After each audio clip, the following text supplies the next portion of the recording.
All right, welcome back. We're making it to day two.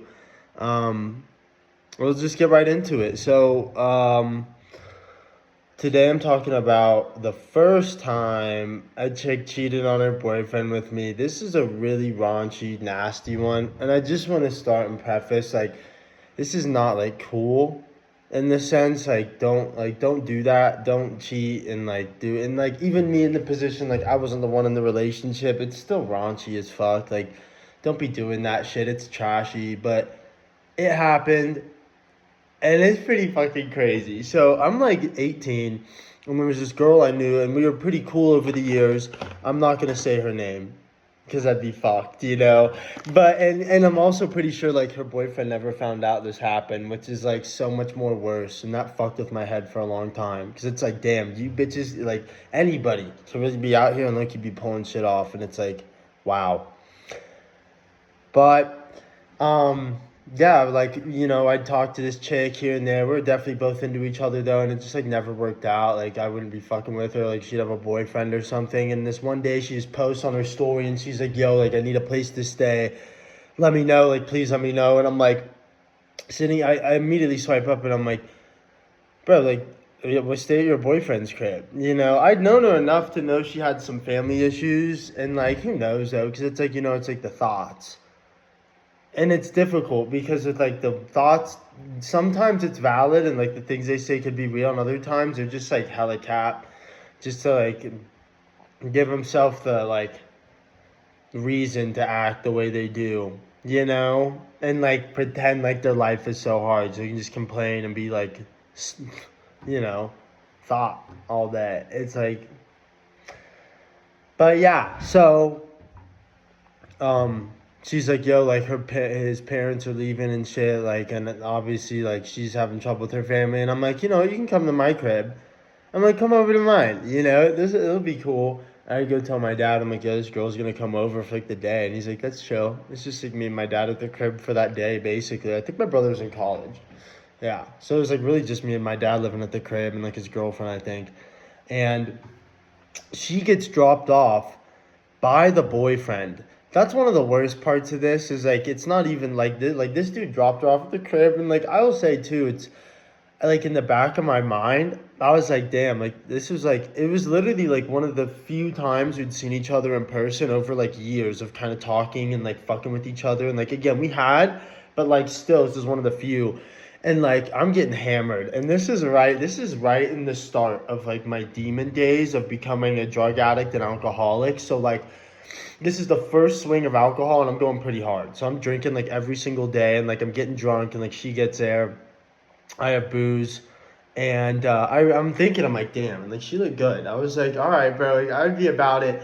And but I was I'm not gonna do that. I felt bad for her, and I wasn't just gonna bring her over and be we should have sex. That's insane. There was no way. And I was I'm so bitchless. To be honest, I don't know how to go about that. No game, no riz. I don't even a chick that was single, let alone, yeah, having to trying to scoop one from somebody.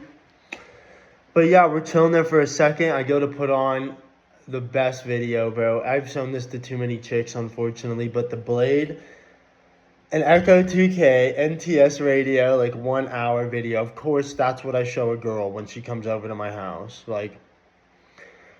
And then really goes into it a few minutes, takes a few drinks, whatever, and quick chats, and she's should I change? I'm what do you mean? And she's oh, just change, you get more comfortable. And I'm yeah, knock yourself out.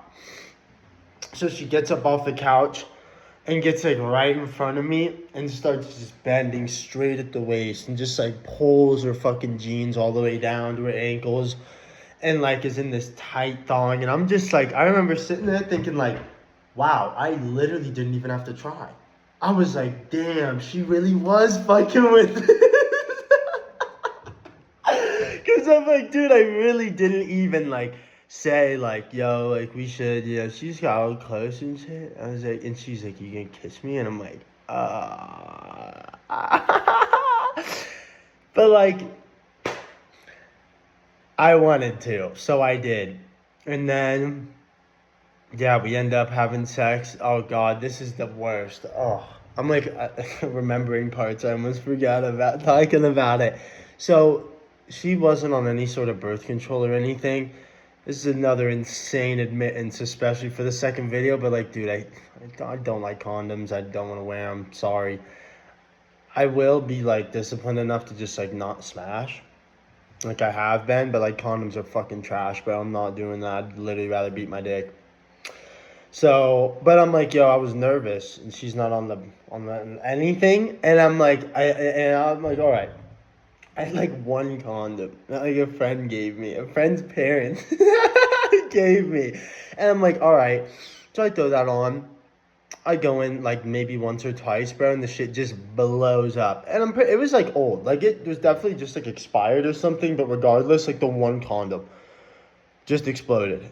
And it's like we are naked. I'm like, we're fucked up, and I'm like, dude, like I'm not. I was like, fuck this, dude. Like I'm not doing all this right now. And he just dove in. So we do that, and it was like, it was cool. I can't lie. And then like that gets done, and it's like that post nut clarity, like for real. But then I'm like, but it's like way different, because I've never had it with a woman where I like had sex with somebody and then was like, oh my God, like I can't believe I just had sex with them. But like it was like in like a ew, but I was just like, Jesus Christ, bro, like we really did it. I was like, now this chick smashed me, and I was like, oh fuck, like, that's not good. So then, we're both pretty lit, and she just doesn't like. Again, I was a demon. I'm German too. I just can handle my shit better. I don't know, but like, yeah, she's like out of it. Just like we're both lit, and then she's like, we should have sex again, and I'm like, no, dude, honestly, like, my bad, like, fuck, that was such a poor decision of mine. So then a good friend at the time comes over, who you will definitely hear about more from in the future. Nick Turner comes in my crib, bro, and oh no, we met him. So I took her. Me and her went to the skate park. Went to this Coyote skate park in Castle Pines, and met the homie, and like me and him skated for a bit, and she's just like running around the ramps, like sliding on him, all fucked up, bro. And we chill, and then it's like we all go back to mine, and she starts like kissing on bro and shit, and I'm just like, and I give him the rundown, and I'm like, bro, like this has low key been a really fucking evil night, like I made a mistake. Like, and I a couple times I was like, yo, like, you're really, like, you about to make me mad enough to make you, like, leave. Like, you need to chill the fuck out. And the biggest thing she did that really got me is, so, like, I pull out and I'm just, like, tweaking. 'Cause I don't like that. I don't like the thought of, like, trying to finesse it by, like, just pulling out. Like, you at least have to be on the pill or something. You know what I mean? Like, just pulling out is like, that's way too scary. And I was like, yo, should we get a plan B? And she was like, no, no. And I'm like, really? I'm like talking to homies, and I'm like, and it was a good pull out for sure. But I was just nervous. And dude, like in her peak of drunkenness, I was like, yo, like, you would have, like, you'd get an abortion, whatever, like tweaking. And she goes, oh no. If I'm having Josh Shemansky's baby, I'm keeping it. And I was like, listen, bro. Again, I'm like 18 too.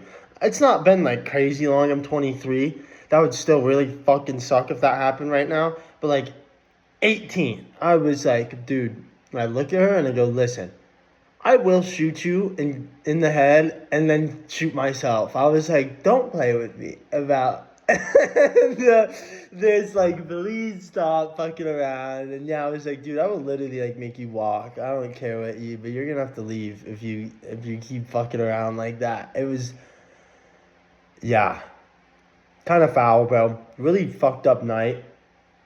Last thing that really happened was my dad had made some dinner, and that's when all three of us were at my place, and she was like, I'm so hungry. Like, we all were. We'd, like, been chilling all day and, like, drinking and shit, and, like, really hadn't eaten anything, so, like, starving. And I go upstairs, and it's, like, after all of that stuff, and I'm just sitting there, and I'm, like, dude, no way. Like, I'm not feeding this chick. Like, after she tried to fucking play with me like that, like, I was so, like, that just, like, I was like, you're not gonna do that and not expect me to, like, kind of at least try to get you back. You know what I mean? Like, no way. I was tweaking. I was so nervous, dude. Like, oh my God. So, yeah, I come back downstairs with, like, the biggest bowl ever of spaghetti and meatballs, and they smacked, and, like, I just brought it for me and bro. And she's like, that looks good. And I was like, yep. And I'm not even gonna lie. Over everything else that I did and, like, that happened throughout that day in this, like, event, that is low key the part that I feel worst about. Cause it's like, oh, that was just like pimp, like demon boss. Like, I'm like, no, you don't get to eat. Like, and then like, bro had probably left. She was there for maybe another like 30, 40 minutes. This day had started probably around like 12 in the afternoon. It's like 9, 10 at night. It had been a good like 8, 10 hours. Um, and then she leaves and he picks her up. Her boyfriend picks her up from my crib, and I like walk out front with her and I wave at him and she leaves. And I'm just like, dude, what the fuck, dude? And then like, obviously after that, things weren't too chill. I think we chatted a bit and like we kind of were shooting this shit, but again, it just felt fucked up. And like I'm positive if that kid ever found out, it was so much later that it like didn't really matter. And it's like, that's just sick evil shit. I'm telling you, like, don't do shit like that. It's a funny, like, this one it is a pretty funny story. The other one is pretty fucked up too. But we'll get to that maybe tomorrow or something. But like, yeah, man, like, don't do shit like that. You will get, like, God will just come through and like pipe you. I promise. Like, it's been 5 years since that, which is really crazy to think about. A lot has happened in 5 years. A lot of not dope shit too. Like, mostly shitty stuff, but like we persevere. So yeah, that's really it. Yeah, we finna run it tomorrow. Sam.